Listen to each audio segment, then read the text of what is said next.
Goeiedag, we gaan dit. And to my one Welsh viewer, doing it art. Welcome back to my channel, my name is Wildkard. Thank you for watching the Wildkard Rugby Show. Like, comment and subscribe. And yes, you are here today because you have one question in your mind, especially if you're Afrikaner, and that is, yes, we beat Wales, but is that actually good enough? Is that actually good enough performance to go up against the tiny nation of Wales in a game of rugby to beat them 45 points to 12? Now, obviously, there was probably a lot of tries throughout the opportunity that was given to the Springboks that was botched this game, and you know the number of tries that was botched by the Springboks was a lot more than the number of tries that actually score by the Welsh. And this is one of the things that people might say, hey, look, that's just not good enough. Is the Springboks taking the Welsh too lightly, leading to so much mistakes, errors that should not have happened? It is interesting. I think one of the things that you're gonna have to take a step back and really look at the bigger picture of what Rassie Rasmus is trying to do. I think that despite all the mistakes, didn't just happen because players, there's two different kind of mistakes. One is players giving away mistakes because they weren't trying, right? And there's another one when they're giving a mistake because they're trying to push themselves just a little bit too hard than where they are at a skill level. And that is where you kind of like improve, right? It's like you go to the gym, you try to push it a little bit harder than you can on the bench, and then you end up not able to get it, and it like lands on your chest, and you're calling people to come and help you out. That's not bad. That's how you actually get better. That's actually how you get stronger, is to push yourself through those limits. And I think that despite the astronomical amount of mistakes, astronomical amount of tries that have been botched, I think it's actually a lot of the Springboks players, especially the younger and newer players that's been added to the team, really try to push themselves up to the next level and leading into it. And that is a good thing to see, in my opinion. And also, Rassie Rasmus has made a lot of changes. A lot of these players hasn't played with each other in the national team. So the style that is required to transition from the club team to the national level is different. Speed, the intensity, everything's a bit different. And obviously, the players haven't played with each other.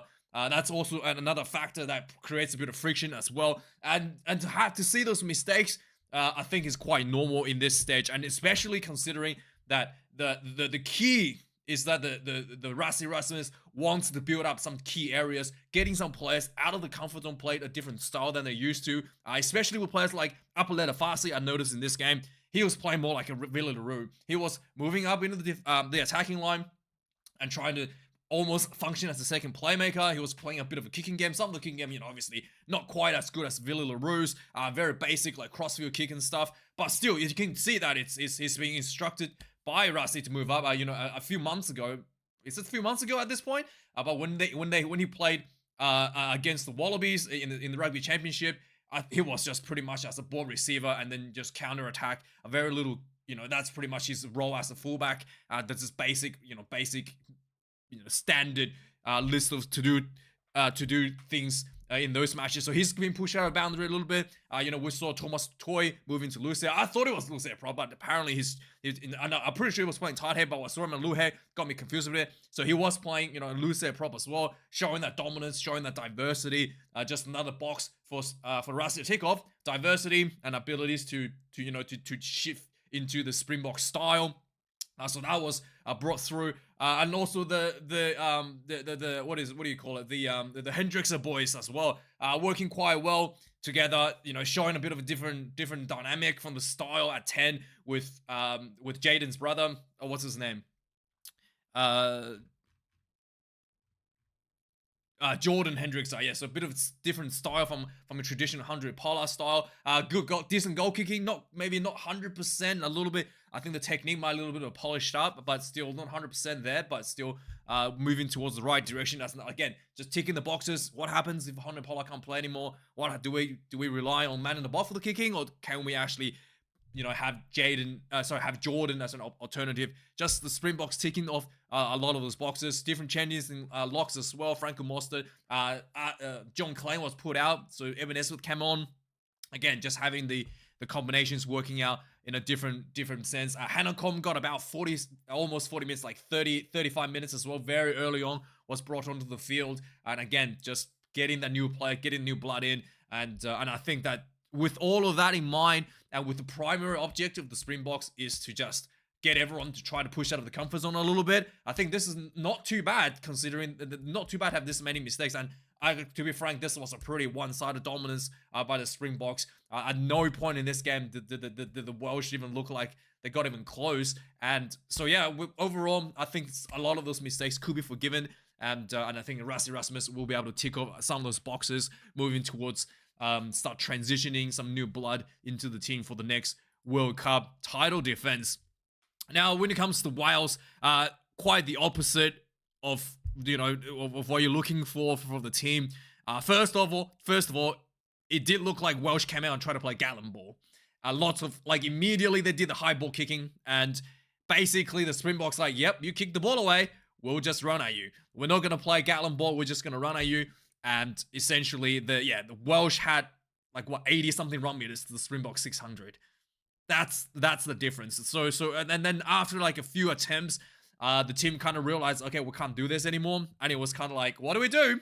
We only practice for this in training, and it's completely just a waste of opportunity kicking this away. And yeah, it was really, really, really bad. I think right from the get-go, when I saw some of those box kicks from the halfway point to the 22, when the Welsh did that, I was like, yep, that's pretty much game over for you, mate. Not a good start. So lots of elementary errors from the Welsh. They did put themselves together to get a consolation try at the end. There was one try scored by Rio Dyer.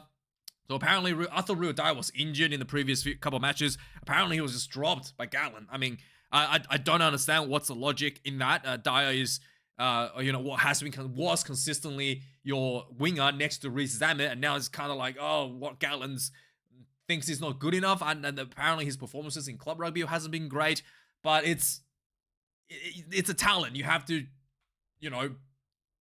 you're working through those inconsistencies. You can't just abandon him. And I think that he coming back, scoring a try in this game, the only, try whilst the game was still competitive, shows how poorly decision was made by Gatland to not play him more consistently in the national team. And then also, there are some questions I also wanted to ask as well. There's obviously issues with, in addition to the consistent issues to the maybe there's a question for some of the Welsh fans might know a bit better than me. Obviously, it's consistent. You have Reece Zammit leaving the country, and there's a lot of players retired. And players like George North, he's not that old, 32 years of age. Why did he retire? Is it actually a financial problem for Wales? Even Dan Biggar, right? 35. He retired last year. Not really completely out of the question, especially considering you might not start Dan Biggar. You don't want to start Dan Biggar, but you can have him as a backup. Have him, have same with George North. If you don't want to start him, have him in the back line. And is Nick Tompkins injured? Just there's lack of consistencies, lack of transfer of knowledge from an older generation to the newer generation. And this is not 100% Warren Gatland's fault. When Pivek may have left the transition a little bit too late, but there's just a big cliff that has fallen off without anybody there to support a lot of these younger players. And if you look at the Springboks, the new players coming up, they're playing alongside the old dogs, and they're getting a sense of what the expectations are. And that's something that you can't just tell them on paper, hey, play harder, right? You have to see it and feel it from the players around you to get that experience. And the youngsters coming through just don't have that. They don't have anybody around them that can show them what the level needs to be for them to be aspiring to. And I don't know if this is a financial issues in Wales or if it's Gatland's selection.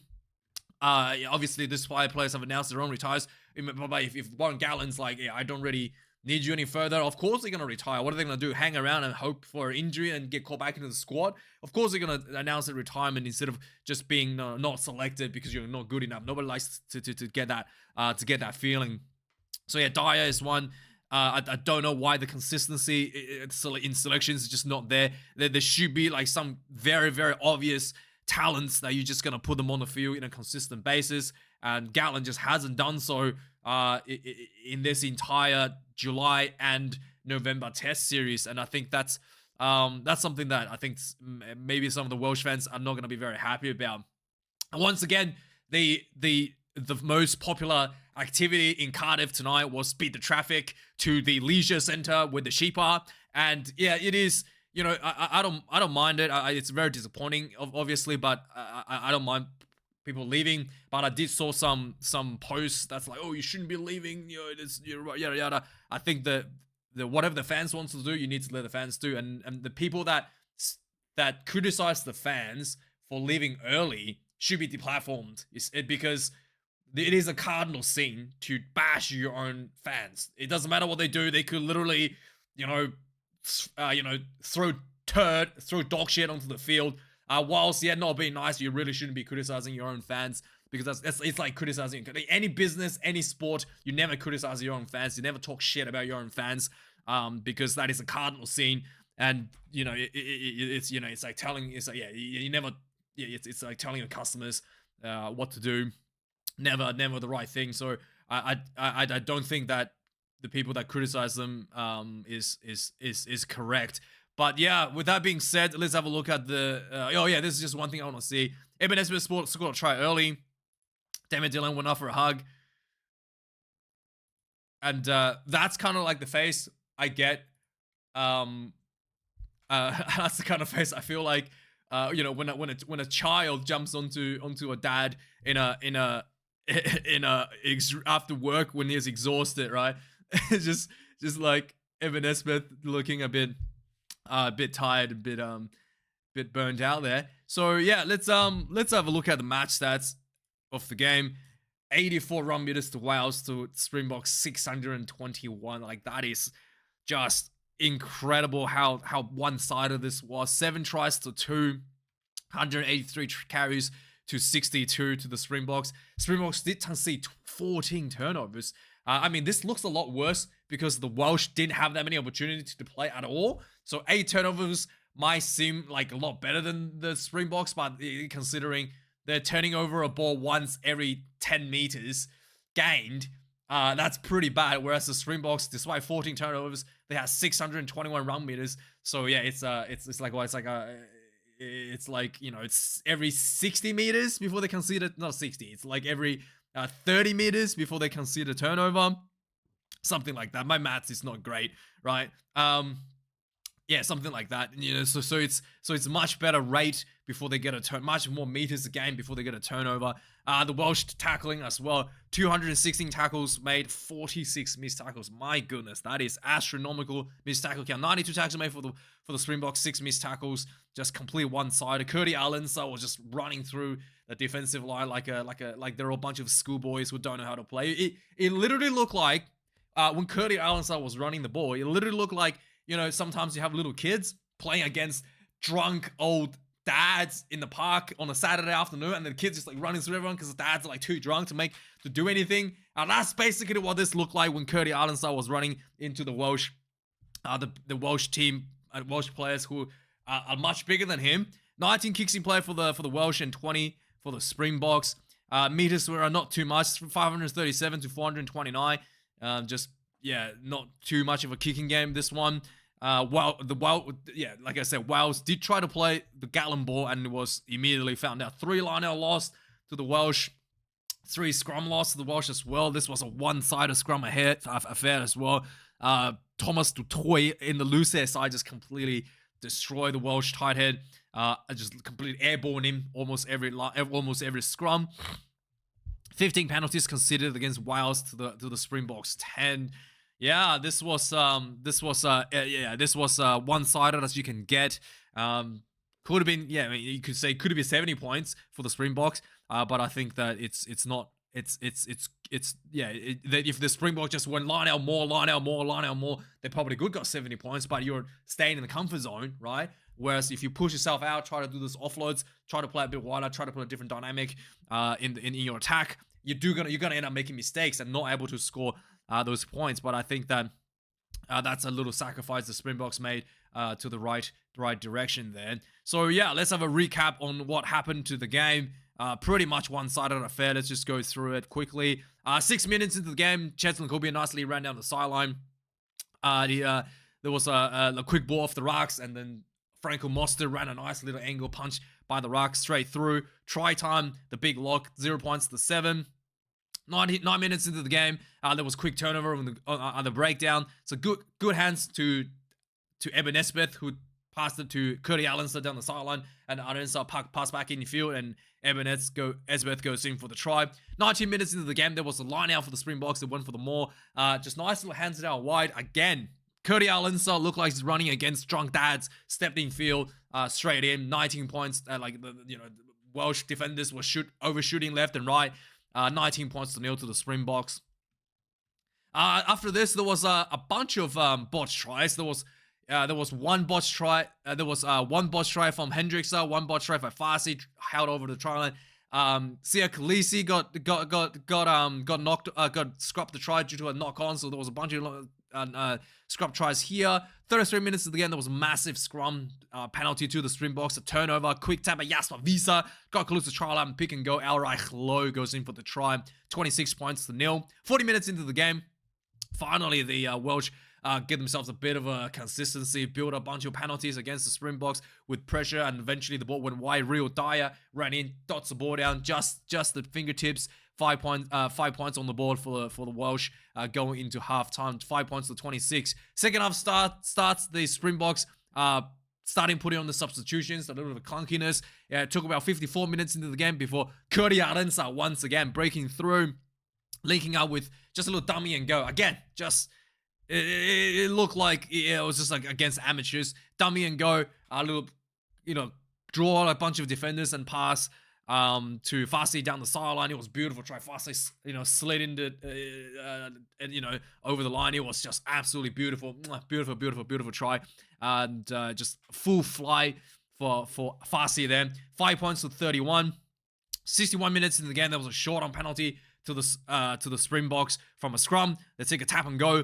Hanekom got pretty close, tap and go, and then there was a bunch of pick and drive, and eventually went in for the try for the Springboks. 5 points to 38. 75 minutes into the game, again, Springboks just pounding. There was a nice little pop off the ground. I think it was from Wiese. Then there was a quick ball around the rocks. Reinach picked up and go.